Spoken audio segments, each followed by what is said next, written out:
Hello friends, good morning. आज हम नया टॉपिक लेके आए हैं सैलरी का। इसमें आया है पहला अनरिकॉग्नाइज्ड प्रोविडेंट फंड।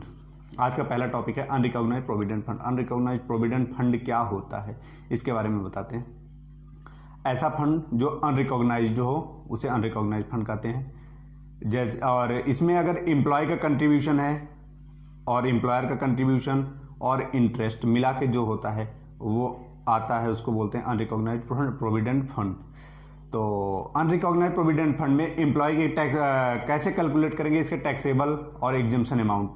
तो आइए हम बात करते हैं एग्जम्पशन और टैक्सेबल अमाउंट को कैलकुलेट करने के बारे में।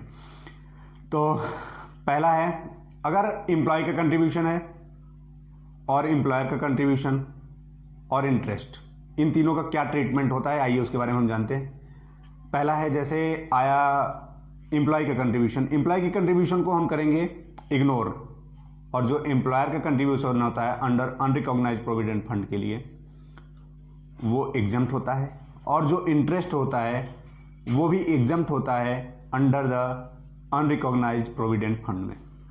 अब बात करते हैं, जब रिटायरमेंट के टाइम पे लमसम अमाउंट जो रिसीव होता है एम्प्लॉय के द्वारा, at the time of retirement when employ receive the amount lump sum amount, what is the treatment of the lump sum amount at the time of retirement.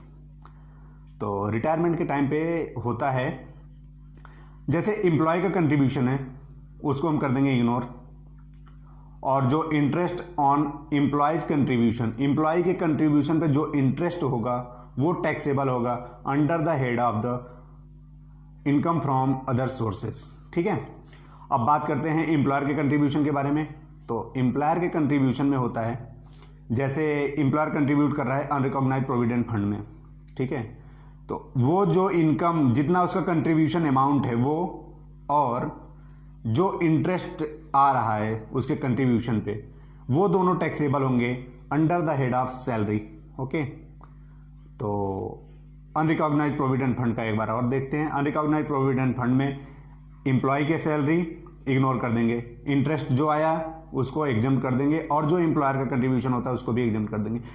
और अगर unrecognised provident fund receive होता है eight the time of retirement, retirement के time पे अगर unrecognised provident fund receive होता है तो उसमें एम्प्लॉय का कंट्रीब्यूशन इग्नोर, और एम्प्लॉय के कंट्रीब्यूशन पे जो इंटरेस्ट मिला, एम्प्लॉय के कंट्रीब्यूशन पे जो भी इंटरेस्ट मिला उसको हम करते हैं इनकम फ्रॉम अदर सोर्सेज में टैक्सेबल। ठीक है, और जो एम्प्लॉयर का कंट्रीब्यूशन होता है और एम्प्लॉयर के कंट्रीब्यूशन पे जो इंटरेस्ट मिलता है, एम्प्लॉयर का कंट्रीब्यूशन और उस पे जो इंटरेस्ट मिला, उस पे दोनों को हम टैक्सेबल करते हैं under the head of the salary. Employer का कंट्रीब्यूशन और इंटरेस्ट टैक्सेबल होगा under the head of salary, और एम्प्लॉय का कंट्रीब्यूशन इग्नोर हो जाएगा, और एम्प्लॉय के कंट्रीब्यूशन पे जो इंटरेस्ट मिलेगा, एम्प्लॉय के कंट्रीब्यूशन पे जो भी इंटरेस्ट मिलेगा वो टैक्सेबल हो जाएगा, वो टैक्सेबल हो जाएगा under the head of income from other sources. ठीक है, अब नोट नंबर 12 पे बात करते हैं, क्या, सुपर एनुएशन फंड। सुपर एनुएशन फंड दो प्रकार के होते हैं, एक होता है अप्रूव्ड सुपर एनुएशन फंड और एक होता है अनअप्रूव्ड सुपर एनुएशन फंड। ठीक है, तो अप्रूव्ड सुपर एनुएशन फंड में क्या करते हैं, जैसे अप्रूव्ड सुपर एनुएशन फंड है, अप्रूव्ड सुपर एनुएशन फंड ना, तो उसमें अगर एम्प्लॉय का कंट्रीब्यूशन है, एम्प्लॉय के कंट्रीब्यूशन को क्या करेंगे, इग्नोर। ठीक है, एम्प्लॉय के कंट्रीब्यूशन को इग्नोर कर देंगे, और एम्प्लॉयर का कंट्रीब्यूशन इग्नोर होगा अप टू 1.5 लाख रुपए। अगर एग्जम्प्ट होगा, अगर एम्प्लॉयर का contribution up to 1.5 lakh rupees तक है, अगर एम्प्लॉयर का कंट्रीब्यूशन 1.5 लाख रुपए तक है तो उसको कर देंगे एग्जम्प्ट, और 1.5 लाख से ऊपर है तो टैक्सेबल हो जाएगा। ठीक है, और जो इंटरेस्ट है, इंटरेस्ट होगा हमारा एग्जम्प्ट, इग्नोर चाहे जो कर लो, एग्जम्प्ट कर दो। ठीक है, और lump sum amount superannuation fund में लमसम अमाउंट जो है रिसीव होगा at the time of during the retirement, at the time of retirement, lump sum amount receive at the time of retirement exempt, fully exempt under section 10 subsection 13। तो superannuation fund का treatment, once again superannuation treatment होता, पहले employ का contribution है तो उसको कर देंगे इग्नोर, एम्प्लॉय का कंट्रीब्यूशन इग्नोर, एम्प्लॉयर का कंट्रीब्यूशन एग्जम्प्ट होगा अप टू रुपीज 150 लाख, ठीक है, 1,50,000 रुपए तक अगर एम्प्लॉयर का कंट्रीब्यूशन 1,50,000 रुपए तक है तो वो हो जाएगा एग्जम्प्ट, और जो इंटरेस्ट है वो भी हो जाएगा एग्जम्प्ट। और lump sum amount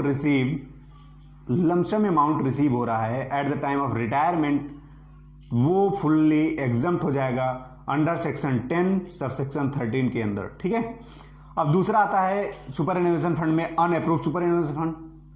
unapproved superannuation fund, unapproved superannuation fund का ट्रीटमेंट वैसे ही होगा जैसे अनरिकॉग्नाइज्ड प्रोविडेंट फंड का ट्रीटमेंट होता है, ठीक है। अनरिकॉग्नाइज्ड प्रोविडेंट फंड का treatment same as unapproved superannuation provident fund का सेम टू कॉपी है।